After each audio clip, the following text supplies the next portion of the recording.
Tout autour de notre village, à 2 ou 3 kilomètres, existait une demi-douzaine de douars. Et durant le mois d'avril, nous assistâmes à un spectacle insolite. La population se déplaçait d'un douar à l'autre, portant des drapeaux FLN par centaines et tirant dans tous les azimuts. Les habitants retrouvaient la fête. De se sentir libres, ils éprouvaient une joie immense. La fiesta dura tout le mois d'avril, jour et nuit. Les tirailleurs observaient avec regret et amertume toute cette agitation. Par le passé, prendre un drapeau fell au Djounoud exposé à de nombreux risques, et aujourd'hui, voilà qu'il fallait les laisser pavoiser. Profondément déçus, désemparés, à l'heure de la vérité, les tirailleurs se sentaient trahis par la France et traqués par les fells. Devinant le danger, le commandant français eut pour premier souci de séparer ceux qui désiraient rester en Algérie de ceux qui avaient opté pour la France et de les évacuer le plus rapidement possible. Mais l'armée française était composée de harkis et de divers commandos, d'une majorité d'Algériens. Et évacuer tout ce monde posait des problèmes de transport. La priorité fut donnée dans la mesure du possible au régiment de tirailleurs et de spahis, régiment presque entièrement algérien, mais malgré la rapidité de la retraite, nous assistâmes 1 mois et demi durant aux fêtes de la libération. Cette époque ne fut pas sans trouble. Viols, assassinats se multiplièrent. Les fells, accueillis en héros par la population, se permettaient tout. Mais bientôt ces fêtes, ces réceptions abusives, épuisèrent le peu de biens que possédaient les habitants et plongés dans la misère, avec juste de quoi se nourrir pour survivre, ils nous rendaient parfois visite et nous signalaient la mort ou la disparition de l'un des leurs.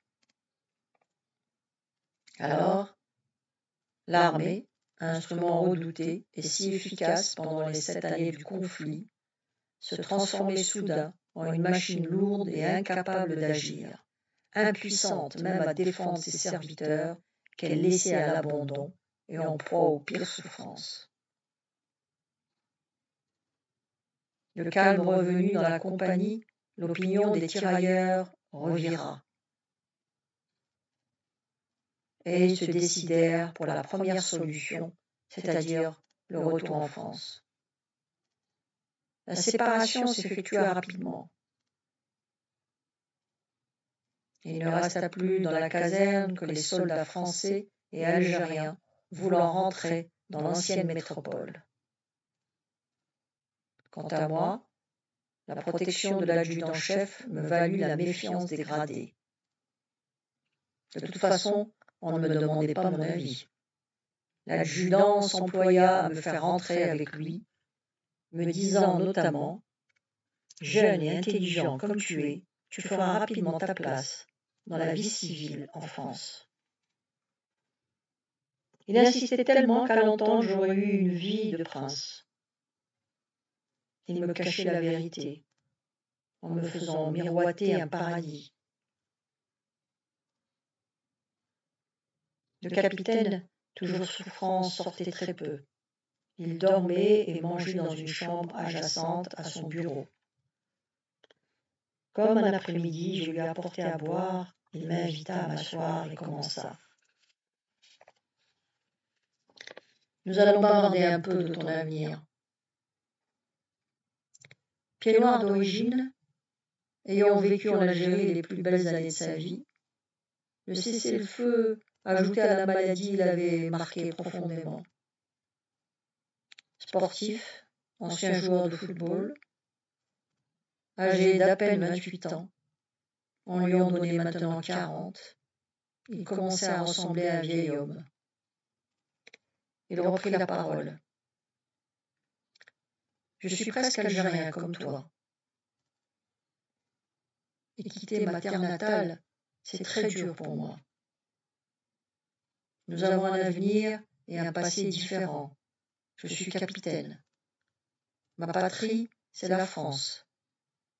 Et j'aurai ma famille là-bas.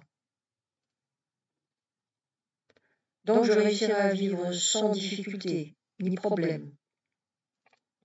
Bien sûr, j'aurai la nostalgie du pays, mais que veux-tu, c'est comme ça. On ne peut rien changer. Quant à toi, étant donné ton passé et le tour que tu as joué, la seule solution, c'est de venir en France avec moi. Évidemment, tu seras là-bas sans famille. La vie ne sera pas bien rose. Comme je te connais, tu souffriras de la solitude. Mais lorsqu'il s'agit de sauver sa peau, il vaut mieux l'aventure que se laisser abattre. J'appréciais ses conseils, car c'était des paroles de vérité. Contrairement aux dires de l'adjudant-chef qui me dissimulait la réalité. La sincérité du capitaine me convainquait beaucoup plus que tous les discours tenus par l'autre. Discours destinés à m'aveugler et auxquels je ne croyais guère. Je décidai d'aller en France, non par crainte, car j'étais rassuré sur mon sort par des lettres que je recevais de mon père et dans lesquelles il m'invitait à revenir à la maison. Mes parents étaient d'ailleurs très considérés par les Fels, ayant perdu 2 fils au combat. Mon père exerçait une influence certaine auprès des responsables. De toute façon, je n'avais rien fait de mal, de plein gré. J'avais toujours agi sous la menace et je pensais que, si jeune, on me pardonnerait mes actes. Mais je refusais cette solution parce qu'au fond de moi-même, je me sentais coupable de n'avoir pas aidé les révolutionnaires à lutter. Et il me paraissait malhonnête et inutile de me ranger de leur côté le jour de la victoire. Je préférais le chemin de l'exil à celui de la facilité. Et répondis oui au capitaine. Comme je ne possédais aucun papier officiel, il décida 2 jours plus tard, avec l'accord du chef de bataillon, de m'envoyer dans mon village, accompagné de l'adjudant-chef, pour chercher un acte de naissance falsifié qui me permettrait de signer un engagement et de rentrer en France régulièrement en tant que militaire. Nous avions 80 km à parcourir. Nous partîmes le matin, vers 8 heures, avec 2 half-tracks et leur équipage. Au fur et à mesure que nous approchions du village, mon cœur battait de plus en plus vite.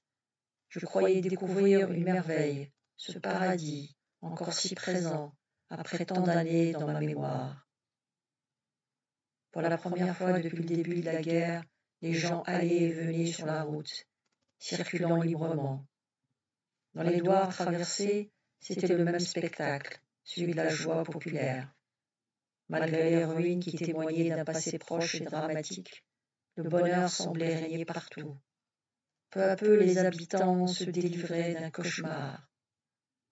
À notre arrivée dans le village, je n'ai jamais vu une telle foule, même avant la guerre, pendant les jours de marché.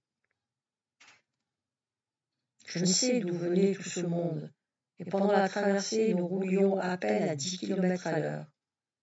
Nous éprouvions des difficultés à nous frayer un chemin. Les gens qui d'habitude fuyaient à notre approche ne manifestaient ni crainte, ni attention à notre présence. Parvenus à la mairie, l'ancienne caserne du SAS investie par des civils, nous entrâmes.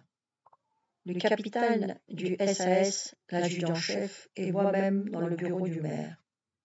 Et pour la première fois, je l'entendis appeler un civil arabe monsieur.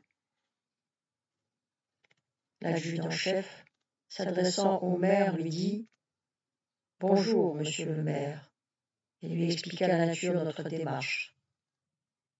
Il s'agissait d'avancer ma date de naissance de 42 jours. Aussitôt le maire, d'un ton autoritaire, lui expliqua qu'il n'était pas question d'agir de la sorte, que cela se faisait peut-être auparavant, mais que maintenant, c'était terminé. Nous nous fîmes reconduire poliment, malgré l'intervention du capitaine du SAS. L'adjudant-chef nerveusement nous dit « Allez, nous rentrons. Nous n'avons pas besoin des services de ce salopard. » L'incident fut évité de justesse. Pour la première fois, un civil faisait la loi. Il s'agissait de mon sort, mais je ne m'en souciais nullement, et suivais comme un automate. Au retour, lors de la traversée du village, moi qui habituellement me tenais tête baissée et qui n'osais regarder personne, ce jour-là, je restais debout, regardais chaque rue, chaque maison, chaque homme, contemplant, fixant dans ma mémoire pour la dernière fois mon village natal, où j'avais fait tant de rêves. Au passage, j'aperçus l'école où j'avais reçu mes premières leçons. Je reconnaissais de nombreuses personnes, et en particulier quelques camarades d'école. On le traversait pour la dernière fois, et je ne savais pas comment dire adieu à mon enfance, à toutes ces choses qui me touchaient tant. J'éprouvais, mêlée en moi, une grande joie, une satisfaction profonde à contempler ces gens heureux, et l'immense tristesse, le regret, le chagrin d'avoir à quitter mon village, mon petit village, à jamais. À la sortie, je lui jetai un ultime regard, sans empêcher mes larmes de couler. Et l'adjudant-chef, qui croyait que je m'inquiétais au sujet de mes papiers, voulut me consoler en me disant que tout s'arrangerait. Je ne pensais nullement à ces papiers. J'éprouvais seulement le regret de me séparer définitivement de tout ce qui m'était cher, et la tristesse d'une déchirure avec mon enfance. Les mots me manquent pour exprimer tout cela. Les mots ne suffisent plus pour décrire mon sentiment en regardant mon berceau pour la dernière fois. En cette journée du 10 avril, je crus la vie arrêtée dès la sortie du village. À notre retour à la caserne, nous informâmes le capitaine de l'échec de notre démarche, mais il me précisa qu'il m'emmènerait quand même, quitte à me mettre dans une caisse pour me cacher, et qu'en France tout s'arrangerait. Pendant la quinzaine suivante, nous préparâmes le déménagement. On travaillait peu la matinée, et l'après-midi on allait au tir liquider toutes les réserves de munitions et brûler l'habillement. En opération, les tirailleurs marchaient avec des pâtes au gaz et des rangers déchirés, des treillis rapiécés. Auparavant, pour effectuer des échanges, il fallait marchander longtemps. Et aujourd'hui, on brûlait tout. Les rangers, les treillis par milliers. Quel gaspillage!